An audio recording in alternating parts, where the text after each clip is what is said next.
this is something else that makes him emotional. So get your tissues ready. Wanted to ask you about based on your knowledge, your background, your clinical experience. What is the psychology of this mob violence? When I see it like I don't even recognize some of these. They seem animalistic, is what I mean. They're worse than animals. They're worse than animals because animals, they just kill to eat. Human beings, they have a twist in them that makes them far worse than animals when they really get going. Well, I think you really want to know what I think? I think it's revenge against God for the crime of being. That's really what I think. It's Cain. Cain and Abel. It's like, oh, Abel's your guy, eh? God, how about if I take him out in the field and beat him to death? How do you feel about that? All my sacrifices went unrewarded. Yeah, it's like, yeah, that's what it is at the bottom of the hell of things. Oh my God. Wait, I like him. Like, come on. Like, I mean, no, like, he's kind of cool. Jake's now cleaning his room. I'm just gonna start like anything that I find objectionable in any way. Like I don't, whatever. I mean, I don't like. I have a. I mean, next time there's like an election and I'm like arguing with somebody about like whether you should, hold your nose in swing states, I'm like, look, I understand what you're telling me about, about the, like why you don't like electoralism or whatever, but I'm pretty sure this is all motivated by revenge against God for the crime of your existence. I'm just trying to understand like how that was his psychology background informing that. Like, I mean, it's like I understand. Like the response is interesting, but then you try to use context clues, and the question was using your psychology background. Oh yeah, like, that is not psychology. I mean, maybe it is. I took a few psych classes. That stuff did not come up. Did he ever see patients? Or was he just an actor? No, he actually did. Yeah. There's a great piece on Canada Land which kind of discusses a little bit on how he ended his inpatient, treating people, and how people kind of reacted because some people actually, genuinely relied on him as their psychotherapist, and then were shocked whenever they found out his actual political views. No, and I have like at least a friend or two that's kind of left wing who's like, yeah, I liked him for what he said about his like self-help type stuff, and then I'm surprised to see he's so like. So I try to be a little open-minded, like, oh, maybe he had something interesting to say to non-idiots at some time, you know what I mean? But he's really pivoted because I showed my friend, I was like, well, how do you explain his Twitter? It's like 80% of it is political, if not more, right?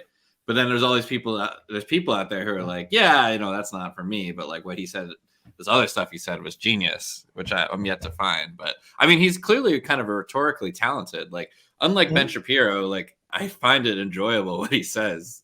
You know what I mean? Because like it's creative. It's just I get the rhetorical appeal of Jordan Peterson. Actually, way more than I get the rhetorical appeal of like anybody else in the idea. Yeah, they're also pedantic, where he says stuff like you wouldn't. The other ones, you always know what they're gonna fucking say. Whereas Peterson, I really can't predict. Yeah, and he has like a weirdly compelling way of saying it, and whatever. Like that's all true, but and I don't know that he's actually.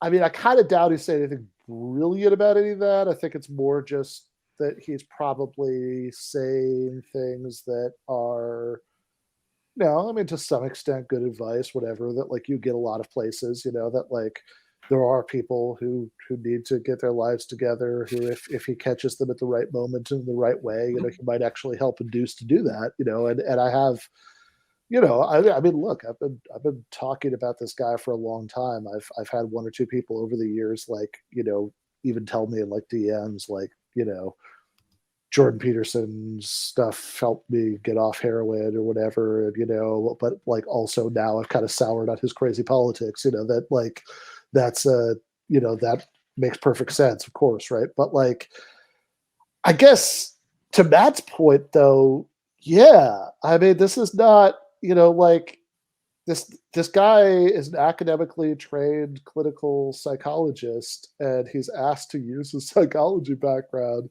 to explain, I don't know, something about Antifa, I guess was the question,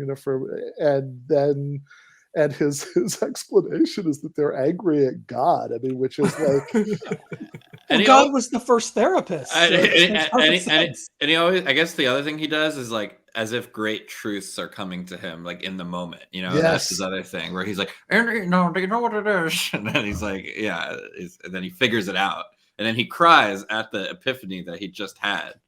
So I get the theater of it all. It is good theater, but I mean, I'll disagree a little bit. I think Brett Weinstein has a little bit of and I think it's the professor training. Frankly, they get the reps in, filling up that time slot, and they can be engaging every once in a while. And I do think you're right. Like Peterson has a wider sort of like he had a wide net at one point, and he was catching a lot of people, kind of similar to JD Vance. Like now it's sort of like it's starting to get more defined now a little bit, but I think he's still out there with that, which is like a lot of what we've been saying. Like people look for this kind of low level, like kind of basic stuff, right? Like fucking clean your room, right? That stuff is actually like, it's nice to have a pep talk every once in a while. Actually, motivation is a channel that like speaks to people.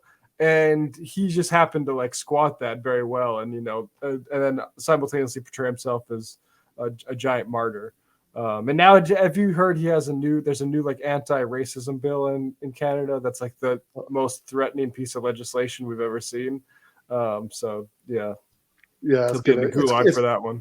yeah, I'm sure, right? It's going to probably actually read the bill, and it's just like there's going to be, like some like bureaucratic paperwork is going to include land acknowledgements now, exactly. And they'll do like three more anti-racism seminars, and that's about it, but he can spend at least like 5 years dining out on this. Yep. Yeah. No, that is incredible. I love Jordan Peterson. I mean, I actually do think like he is, when he's at the top of his game, I mean, like rhetorically, it's kind of, it's kind of amazing. Like he has a little bit of a, tent revival preacher kind of quality to him in a weird way that, that works for him. And it's also kind of funny watching that clip, because I just, it's like, last week I was on Andy's show that he co-hosts with Joe Payne, Bad Takes, to talk about the 2014 classic, God's Not Dead. And at a key point, I'm gonna spoil God's Not Dead for you guys. At a key point in God's Not Dead, the Maureen Todd character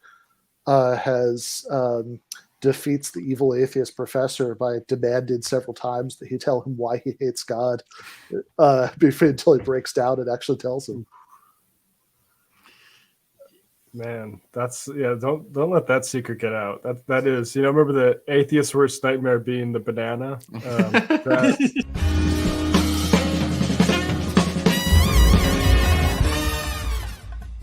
You have been watching free public content from Give Them an Argument. To access every single episode of the show, the main show on Monday nights, all of the streams, all of the debate breakdowns, all of the patron-exclusive post-games on Monday nights, all of the patron-exclusive bonus episodes every week, and much, much more, go to patreon.com/Ben Burgis. I cannot resist ending this with, don't be foolish.